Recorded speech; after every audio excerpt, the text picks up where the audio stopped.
Hey guys, it's Caitlin. So in this week's video, we are going to be talking about the books I read in April. I normally do the monthly wrap-ups at the end of the month, but I haven't filmed or sat down to film in a while, so we're doing it today. So we're just going to be going through the list of all the books I read. I pretty much stuck to my TBR last month, so we're going to review them and I'll tell you guys what I thought about them. So let's get started. Okay, I have my reading journal over here, so if you notice me keep looking here, it's just because it says what I rated each book. We're gonna go in order. So the first book I read this month, or rather finished in April, was Heir of Fire by Sarah J Maas. If you didn't know, this is part of the Throne of Glass series. This is in the reading order I'm reading it, the 5th book, and the release order, the 4th book. I gave this book 5 stars. I absolutely loved this book. So I'm not going to exactly entail what this specific book was about because it will spoil the first 4 books for you, but I'll tell you guys in a second about what the Throne of Glass series is about in general. I loved this book though. I absolutely loved it. I feel like it was the precursor to everyone's favorite books. I'm currently reading Queen of Shadows right now actually and loving it. We get to meet some new characters in this book such as Sorsha and Manon, and I really liked this Sorsha's point of view. Didn't really enjoy Manon's point of view in this book, but I am in Queen of Shadows right now. Anyways, so if you want to know what the Throne of Glass series is about, you can go watch one of my past videos. It's kind of hard to explain. It's basically the first book takes off with Celaena Sardothia, and she is in Endovier, which is like a war camp, or not, well yeah, I guess a war camp, where like they're slaves. She is an assassin and she has been captured, and they end up taking her out of the Endovier, the war camp, and bringing her to the king's castle, the glass castle, and saying you're going to be the king's champion if you can fight and beat all the other contestants to be so, and the king will like rule you and you'll do the dirty work for him. And you kind of get to see and learn stuff about the characters, and it is my favorite series. I haven't even finished it. I'm just over halfway, but this is without a doubt going to be my favorite series.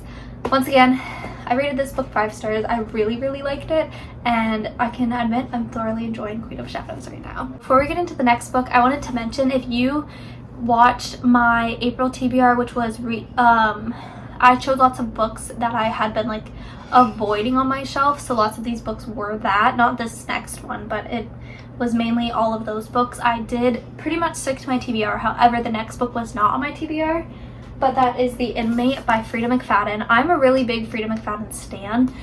I have read I think like 8 or 9 of her books now, and I have a whole shelf just dedicated to Freida McFadden. This book, I normally rate Freida's books 5 stars. Her twists aren't predictable anytime, and I can usually predict thriller book plot twists pretty well. This one, however, I did predict, and I only rated it 3 stars. I didn't really like this book, which surprised me because The Inmate is the one that most people really like, but it didn't really trick me. And then there's like a part at the end they say that like gets everyone, and I was like, no, not really actually.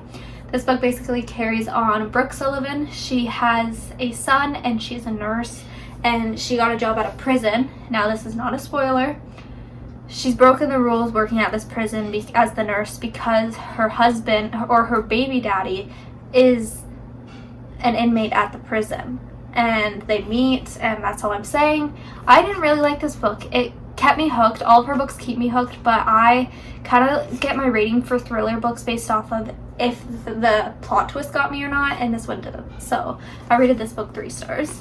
I will say this month was very full of like highs and lows with books and my ratings. The next book we read was Daydream by Hannah Grace. Oh my goodness, this was my second favorite book I read this whole month. 5 stars. If you didn't know, this is part of the Maple Hills series. This is the 3rd book. The first one is called Icebreaker, which I didn't thoroughly enjoy. The second one is called Daydream, which the second one is called Wildfire, which I also rated 5 stars, and I did with this one as well. So basically each book in this series takes on a different character from the ice hockey team at the college they go to, Maple Hills. And this one took on Henry, who is the new captain of the team, and he's just such a unique character because he doesn't think like most people think, and we really get like intel on kind of like how he processes and stuff, and I really appreciated that. And then it takes on Hallie, who is like your book nerd just like me, and how she's never really been in a relationship, and they start fake dating, and he says he's gonna give her dating experiences so she can write a book she needs to write for a book contest to be an author. And that's all you need to know. I love this book. Their relationship is probably one of my favorites. Henry Turner is a book boyfriend for life. Go read this book right now. You can read them as standalones. Just do it. Just do it. I loved it so much. The next book I read actually thoroughly surprised me with how much I liked it, and that is Regretting You by Colleen Hoover. Colleen Hoover books, though controversial, I've always loved her stories, and they're the first kind of books that got me into reading, specifically It Ends With Us. And Regretting You has been just rotting on my shelf because the cover's ugly. That's so mean. But the cover was ugly, so I didn't read it, and that was stupid because I ended up rating it 4 stars. I noticed also it was coming out as a movie, and I was like, I need to read the book before it becomes a movie. This book basically takes on a mother and daughter. The mother is named Morgan, and she's married to her high school sweetheart, Chris. And then she has a younger sister named Jenny who is having a kid with Jonah. They were all a big friend group like in high school, and then Jonah left, but now he's back because she's having a kid and they've decided to be together. So you get that point of view. Then you get the daughter's point of view, who is named Clara, and she's kind of having her first experiences with like liking a boy and having him in a relationship. And Morgan and Clara don't really have a good relationship, the mom and the daughter. And then something happens along the way and they're coping, and that is pretty much all I can tell you without spoiling it. I really liked this book. I feel like it's different than her other ones, and I really liked the perspective she took on some of the heavier topics, and I rated it 4 stars. We are actively losing sunlight. The 5th book I read out of the 7 was The Game Changer by Lana Ferguson. I started this book as an audiobook probably half a year ago now, and I didn't like the girl main character's voice. I had said in a previous video it was the males, but no, it was the girls. She's really annoying. I rated this book 3 stars, but that feels a little generous. I think I'd actually give this book 2.5 stars. The only reason I'm rating this book as high as 2.5 stars is because I liked the ending. I hated this book though. If I'm being quite honest, I hated this book. I'm sorry to the author, not that she's ever gonna watch this, but I really, this book didn't do it for me. So it's basically about a guy named Ian Chase. He's an NHL player, and he's recently got some hate because everyone believes he cheated on his ex-wife, though that's not the truth. And then he has this childhood best friend. Her name's Delilah Baker. She owns conveniently a baking show on television, and her views aren't very good, so they're both kind of having negative factors towards social media right now, and obviously Delilah's job. So Ian moves back to his hometown hockey team and agrees to go on this baking show with her just once to kind of both build their good the good image of them and save Delilah's bakery show. When they end up seeing that the viewers really think they are compatible together, and they agree to fake date. I hated this book. I hated this book. He called her his little brat, and I'm sorry. I think that's really gross. I know some people would think oh my god, that's so cute, but not me. I think that's disgusting. And just the book was stupid. I'm sorry, that's so mean. I feel really bad, but I don't know how else to put it. I hated this book. The 3 stars on my book journal is generous because it was not good. I'm sorry. However, that being said, we got the hate out, we got the anger out. The next book I read happened to be my favorite book of this month, and that was If We Were Villains by Amal Rio.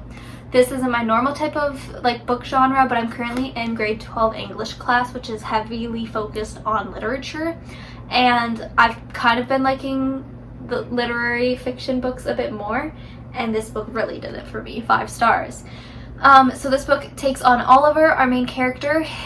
He is recently released from prison, and the man who put him there, the detective that officially confined him to the prison he was put in, he comes the day that Oliver gets out of the prison. He says, I want to know the real story because I know you didn't tell me the real story. Basically, 10 years ago, Oliver was in a theater school with 7 of his best friends.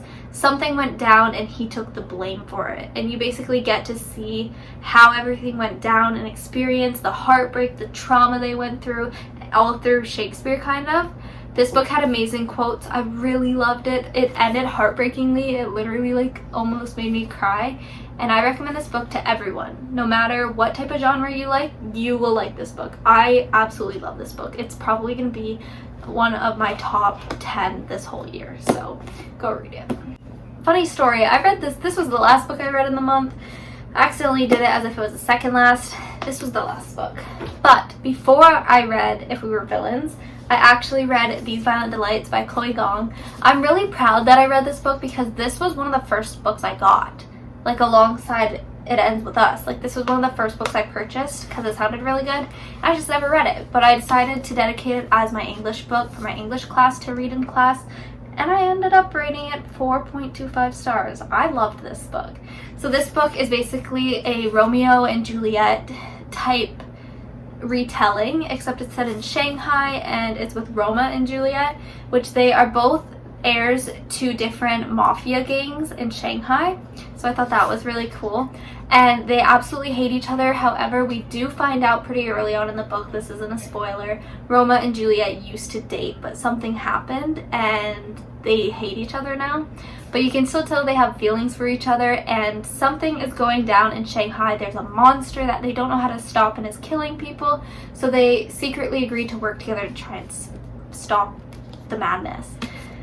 It's really good. That's all I can say. You need to go read it. Chloe Gong, the fact that she wrote this at so young amazes me. I aspire to be her one day, and I loved this book. So I'm really excited to read Our Violent Ends. It's on my shelf right now, and I loved this book.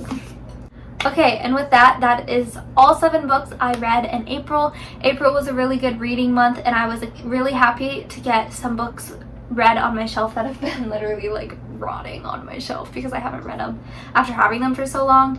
I will say May probably isn't going to have a lot of books because we're halfway through May and I'm only on my 2nd book this month, but we're coming up to grad, so I'm a bit busier currently. I hope you guys enjoyed watching though. I had a lot of fun filming my monthly wrap-up. As always, this might be the new setup for our monthly wrap-ups instead of my chair over there because there's better lighting. I hope you guys enjoyed this video. Make sure to like and subscribe if you did, and comment down below your favorite book you read in April if you made it this far. I'll see you guys in the next video. Bye!